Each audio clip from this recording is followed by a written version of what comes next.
यह मध्य प्रदेश के राजगढ़ जिले के ब्यावरा शहर में बहने वाली अजनार नदी है।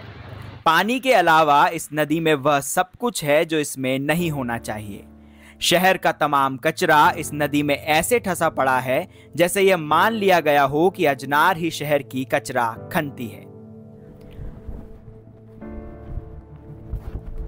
अजनार जब अपने उद्गम स्थल आंदलहेड़ा से निकलकर गांव से होते हुए गुजरती है तो इसका पानी एकदम साफ दिखाई देता है, लेकिन जैसे ही यह ब्यावरा शहर में प्रवेश करती है तो इसकी हालत किसी गंदे नाले जैसी हो जाती है।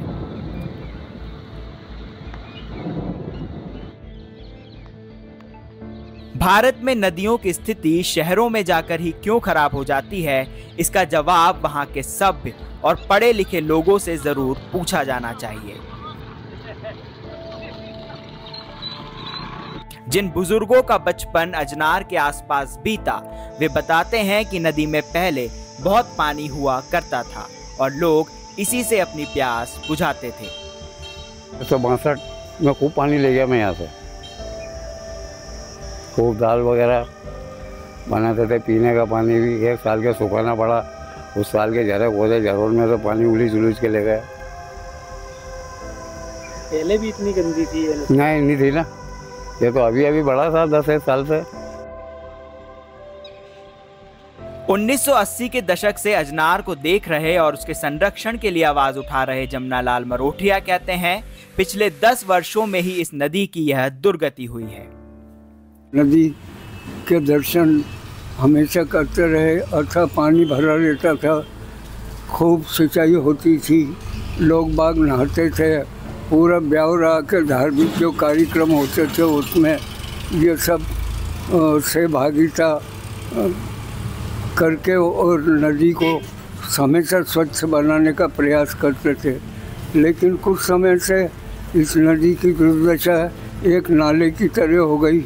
न तो प्रशासन इस ओर ध्यान दे रहा है और न ही अब ये जन सहयोग से युवा शक्ति मंच गत 5-7 वर्षों से लगा हुआ है। बच्चे बच्ची वगैरह सब जहाँ भी जाते हैं वहाँ पर सफाई स्वच्छता करते हैं और नदी को एक अच्छा रूप देने का प्रयास करते हैं, लेकिन वो बगैर प्रशासन के सहयोग के कुछ संभव नहीं हो सकेगा। नदी में जगह जगह ठसा कचरा बारिश में नदी के बहाव में अवरोध पैदा करता है, जिससे नदी का पानी लोगों के घरों में घुस जाता है। फ्लड मैनेजमेंट नहीं हो पा रहा है ब्यावरा का। आगे बहुत सारे स्टॉपेज डैम बने हुए हैं छोटे छोटे, जिनके कारण पानी में रुकावट आती है और गंदगी और कचरा और प्रदूषण इस कदर बढ़ गया है अजनार नदी में कि उसके कारण अनिश्चित फ्लड लेवल होता ही होता है। अगर आप प्रिपेयर करें कि आपका फ्लड 2 फीट या 3 फीट आएगा, वो 6 से 7 फीट तक रहता है।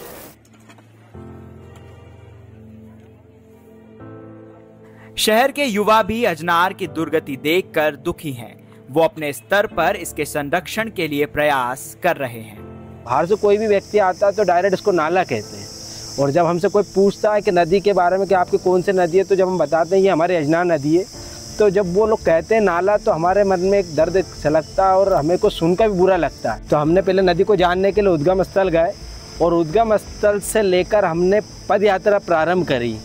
तो पद यात्रा हमने नदी के किनारे किनारे करते हुए मनोर थाना के पूर्व यहाँ पर माँ अजनार नदी और घोड़ा पचड़ नदी आपस में मिलती है और मिलकर यहाँ से त्रिवेणी बन जाती है, जो आगे परनव नदी बन जाती है। तो हमने जब देखा और जाना तो नदी में यही दिखा कि इसमें आगे से पानी का स्रोत नहीं था। और बीच शहर में जब हम पहुँचे तो शहर में हमने देखा तो वो नाले जो थे पूरे शहर के, वो डायरेक्ट नदी में प्रभावित थे। और नाले जब प्रभावित थे तो गंदगी जो पूरी भरमार जो हम देखते हैं और लोग बाहर से आके नाले कहते हैं, तो उसका कारण देखा कि शहर वाले तो जो कह रहे हैं नदी में कचरा फेंक रहे हैं वो अलग ही है, पर पूरा नाला यहाँ मिले हुए हैं। तो हमने जब देखा, हमने यहाँ तक ये चीज़ देखी कि प्राचीन घाट नज़र आए, जो लोग बाग यहाँ नहाते थे, प्राचीन कुएँ नज़र आए। आज भी ऐसे प्राचीन कुएँ जिनमें 12 माह से पानी रहता है। ऐसी चीज़ें, प्राकृतिक और प्राकृतिक चीज़ें हमें नज़र आई। इसको बस संरक्षण करने की आवश्यकता है। तो इसको लेकर हमने एक अभियान और साथ में ये जोड़ा कि लोगों को ऐसे जोड़ा जाए। तो प्रत्येक रविवार को हमने घाटों पे सफाई करना और वहाँ एकत्रित करना और संवाद करना, ऐसा अभियान चलाया। हर समाज को हम प्रत्येक रविवार जोड़ते गए, ब्यावरा शहर का समाज जुड़ता गया और उसमें हमने देखा धीरे धीरे में समाज में जागरूकता आई कि जो पहले डायरेक्ट रोड की पुलिया से कचरा फेंक देते लोग, विसर्जन के समय डायरेक्ट सारी फूल मालाएं डायरेक्ट पॉलीथीन में बांध कर फेंक दिया करते थे, लोगों में अब जागरूकता आई कि उन्होंने बंद कर दिया। ब्यावरा के लोग अजनार को साफ देखना चाहते हैं, लेकिन प्रशासन को शायद अजनार गंदी ही अच्छी लगती है। यही कारण है कि शहर के 5 गंदे नालों का पानी नदी में बिना ट्रीट किए ही वर्षों से मिलाया जा रहा है। ड्रेनेज सिस्टम से या कैनाल बनाकर या पाइप के माध्यम से इसके पानी को नालियों के माध्यम से लाया जाए और मेन पाइपलाइन में डालकर इस पानी को किया जाए बाहर, और बाहर ले जाकर इसको रेलवे स्टेशन का अपने रेलवे ब्रिज के पास ले जाकर इसका सीवर ट्रीटमेंट प्लांट STP बनेगा और वहाँ इस पानी का शुद्धिकरण होगा और रिसाइकिल हो। इस पानी का उपयोग रिसाइकिल होने के बाद किसानों को दिया जाए तो नगर पालिका को पैसा ही मिलेगा। लेकिन कुल मिलाकर ये है कि भाई अपन इसमें आए दिन नदी के शुद्धिकरण के लिए पहल करते हैं, जनभागीदारी के माध्यम से जनप्रतिनिधि भाग लेते हैं, तगाड़ी फावड़े लेकर शुरुआत भी करते हैं, भाई चलो नदी में सफाई करेंगे। लेकिन ये कोई भागीदार प्रयास नहीं है। प्रयास इसके तभी सफल होंगे जब इसके गंदे पानी को आप सुव्यवस्थित रूप से और सुनियोजित रूप से इस गंदे पानी को आप सीवरेज के माध्यम से बाहर करेंगे, तब जाके ये नदी कल कल की ध्वनि से गंगा नदी की तरह आपको नजर आएगी।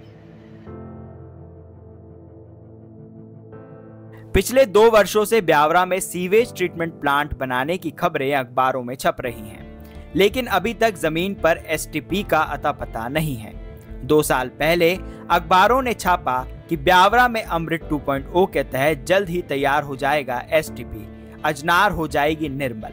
सपने दिखाने वाली इन खबरों में बकायदा नगर पालिका अध्यक्ष और अधिकारियों के बयान भी हैं।